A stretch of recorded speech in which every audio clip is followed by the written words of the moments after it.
Radio Okie Talk, Radio Okie Talk, von Mensch zu Mensch. So guess who's back? It is Team Rabbit Hole Edition 90, once again with Cullen Smith of Lifting the Veil.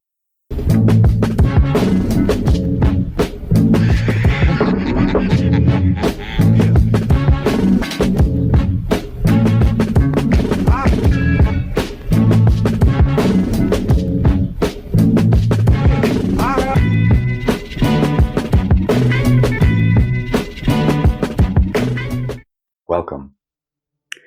Yo, yo, yo, yo, yo. Yeet. I am so glad you're my favorite cancer etymologist. Man, I mean, getting real specific there with all these labels. But, Cullen, welcome back. I know last time you came on, it was this like group and gangbang situation, and you were starting to spit hot fire. I should clarify, it was just a lot of people on a conversation. We weren't actually having sex. But the point is, some people might not know. It's like, we were doing this gangbang, and I looked over, and there was Cullen. No, it's more like there was a bunch of people, episode 69, ironically, which is the cancer glyph, in a way, which is the mother and child embrace, which is what you are. First house, Cancer, Sun, and Chiron, which I can get into in a minute. But bottom line, we had you on a couple weeks ago, and we've had you on before that. You were one of our first guests, I think like the 12th episode. We're at 90 now. We're trucking through it. But yeah, dude, I'm so glad you came on, and I'm so glad you're awake. Yeah, for sure. Yeah, always good to come on. Anytime you guys want to, I'll try to clear my schedule and get on. That's what's up. I know you were up all night. You said doing some work, which doesn't surprise me. You crush it. So you're a diligent motherfucker, and you're like, it's almost like, I don't know, you read those people about those people doing like world record push-ups or crunches, and it's like, I feel like you do that with media, where you're just churning it out. It's crazy. But it is the 90th episode that in the major arcana reduces to the Hermit card, which is, I kind of think, where resonant in a way with all this isolation and kind of where everybody is a little. But in this deck, ironically, in the Starman Tarot deck, the Hermit is the alien. Da-da-da. I bring back knowledge from distant places. Knowing your worth, which we might get into for a second with your Chiron Sun conjunct first house, but knowing your worth. You are perfect the way you are. Cullen, that's you. Be free. Seek answers within you. Go deeper and understand more of the universe. Take the time to do something you've never done before. So I'm out of curiosity, Rafael, what's number 90 in your Galactic Heritage deck? Out of sheer curiosity, Cullen, you're also gonna like this one, I believe. So in Lister Royal's Galactic Heritage deck, number 90 is Whale Consciousness. Shamanic Journey, Parallel Time Stream. Shamans teach us to navigate through our deepest unconscious in order to confront our shadows and release stagnant beliefs and habits, creating profound transformation. Whale consciousness, which is connected to Sirius, is shamanic in nature. When we work with it, we must look into the mirror and see the false self. Whales are providing this service on a large scale for Earth at this time, but in a very subtle way, and mostly through dreams. You've pulled this card because you have a connection with whale consciousness, now or in the past, or in the future. And it is calling to you once again. That's what's up. That's really interesting and extremely synchronous, because I think it was just yesterday. I was watching something. I think it was a virology lecture or something like that from University of California. And then the next thing that played after that was a presentation by an oceanographer about asking specific questions about exactly why do whales sing, and why, because only certain whales have songs and certain other whales don't sing. So it's the most popular whales, the humpback whales and blue whales, some of the larger whales that are the only ones that sing. And it's extremely synchronistic because obviously the whales, especially the humpbacks, they're they're some of the deep diving whales. And so again, the depths of the unconscious nature, which is literally the collective consciousness of the ocean, which the ocean is basically most of the, not just the volume, but the actual biosphere of planet Earth is, arises from the oceans. And so the whales in that sense are essentially like the oversoul, or sort of the guidance of the entire ocean system. And those whale songs, there's that, I forget what it is, there's the marine layer, there's this it's a middle layer of the ocean due to the salinity that acts as a perfect resonant carrier for those whale songs, the same way that the ionosphere does for the Schumann resonance of the atmosphere. The same thing happens in the ocean, and the whale songs actually regulate. They can communicate basically from anywhere throughout the globe, because they're that layer of salinity in the ocean, the saltiness, the salty layer of the ocean actually acts as a perfect sonic carrier. So it's literally their songs just echo and reverberate throughout pretty much the entire ocean, so they can communicate with each other, and not just themselves, but pretty much all of oceanic life through that layer of salinity that they inhabit. And so their songs basically act as like a resonant carrier to basically carry that message throughout the entire ocean. And it's pretty incredible. And I mean, there's so much more that we're just starting to learn about whale song and the power of sonic, of especially the sperm whales. Like I forget what it was. I saw this presentation a couple years back, and I shared it on my Facebook. It was absolutely mind-blowing. Like, I mean, I've been studying, animals and nature since I was a kid, but this, I forget exactly off the top of my head what it was or whose presentation it was, but it was incredible.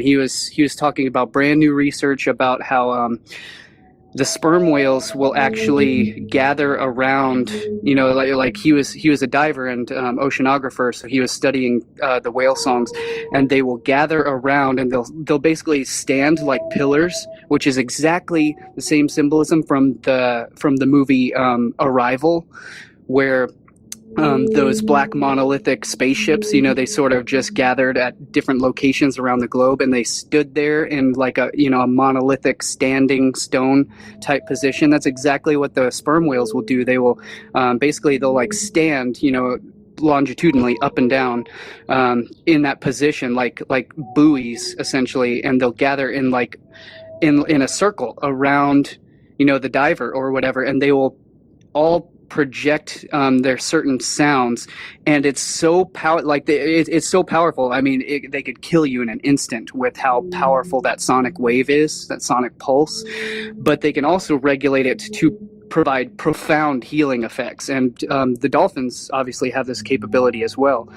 So there are services in Hawaii and stuff where like cancer patients can go and get sound healing from the dolphins. The dolphins will come up and provide sonic healing, and so it's incredible stuff. And I mean, we're just now tapping into just how profound, especially the cetacean, which is whales, dolphins, cetacean consciousness is, especially their ability to, their knowledge of sonic resonance. And I mean, this gets us into like John Lilly and the echo wave, and the Lilly wave, and and it gets into like sonic mind control and all sorts of different. I mean, that could go off into all sorts of different tangents. Sperm whale can click at about 236 decibels. It's the loudest animal on the planet.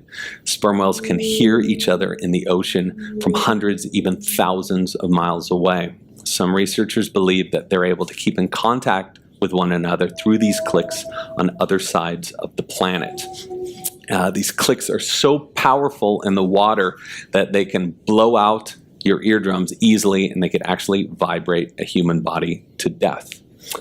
So when you're diving with them, it's a little sketchy. What I'm going to show you now is a video of some free divers that I ended up hanging out with. I wasn't with them during this expedition, but I was. About 6 months later, we went on a trip together, and I had the same experience. So the clicks you're going to be hearing are not coming from a boat. They aren't coming from a camera. These are the whales clicking these guys literally from the inside out to see what they're all about. And the clicks were so powerful that one of these guys put out his hand to stop a whale from running into him, and his hand actually was paralyzed for about 4 hours afterwards. So he learned not to keep out his hand in front of him when he was diving. This is an emerging discipline of research, and it's pretty sketchy. But this is what it's like. I'm not going to talk over this. We're going to play this kind of loud so you can really get an experience of what this is all about. There we go. Okay.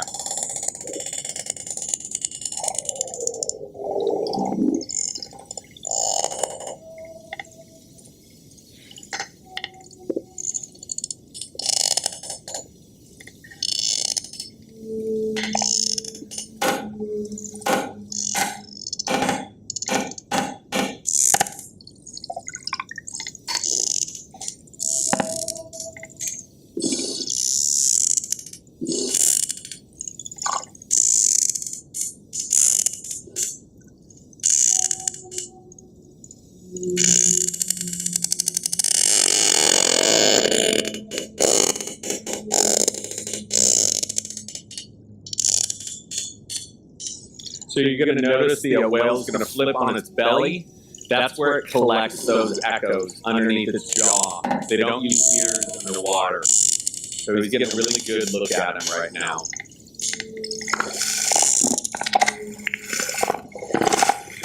He's diving down.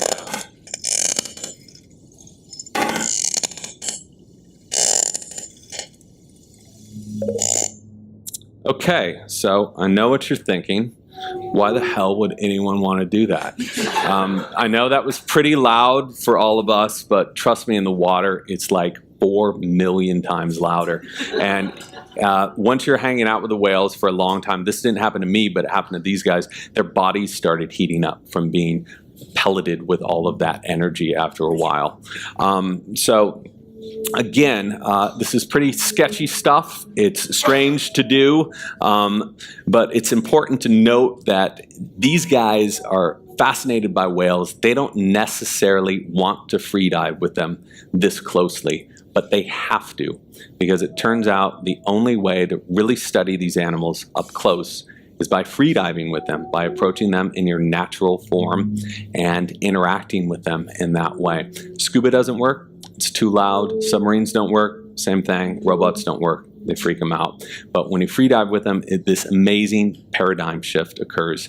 And they not only don't swim away, but most of the time the whales will turn around and welcome you into the pod. Sometimes they orient themselves vertically and do this very weird sort of new age thing around you as they're clicking. It's extremely intense.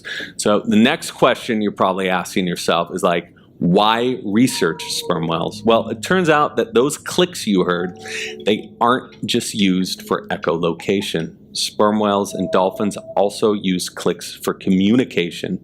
And inside of those clicks is probably one of the most sophisticated forms of communication we've discovered on the planet. Could be more sophisticated than human language. Now, I know that sounds completely nuts to all of you, and it certainly sounded nuts to me when I first started researching this stuff a couple of years ago. But just consider a couple things. The sperm whale brain is about 6 times the size of ours. This is a picture of sperm whales facing us head on, and that top thing is their nose, and behind that is their brain.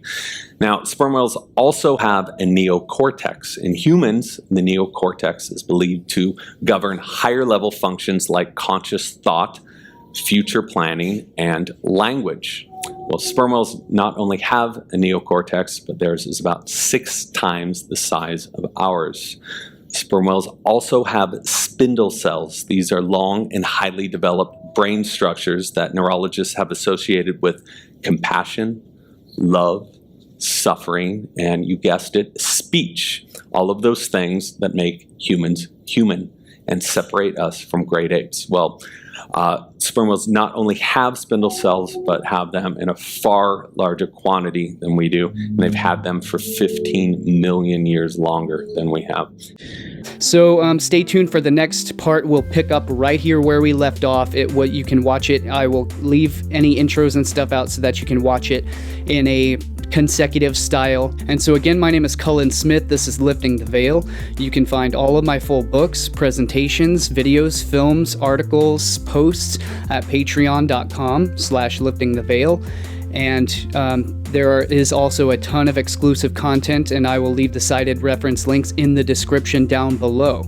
So you can check that out for all of my full content, and I will see you guys in the next video. Stay tuned, make sure to subscribe. Please help me reach more people by sharing these videos around on the internet, because I rely solely on word of mouth, and the recommended algorithms are not recommending any of my videos or films anymore. My channel has literally been completely restricted, so I rely on your help, and I need your help. So please help support this channel by sharing my work around if you appreciate it, and make sure to subscribe if you're not a subscriber already, and leave me your comments. I definitely want to know what you have to share and what you have to think about all of this stuff, and I will see you in the next video. Y'all stay safe and take care of yourselves, and I will see you later.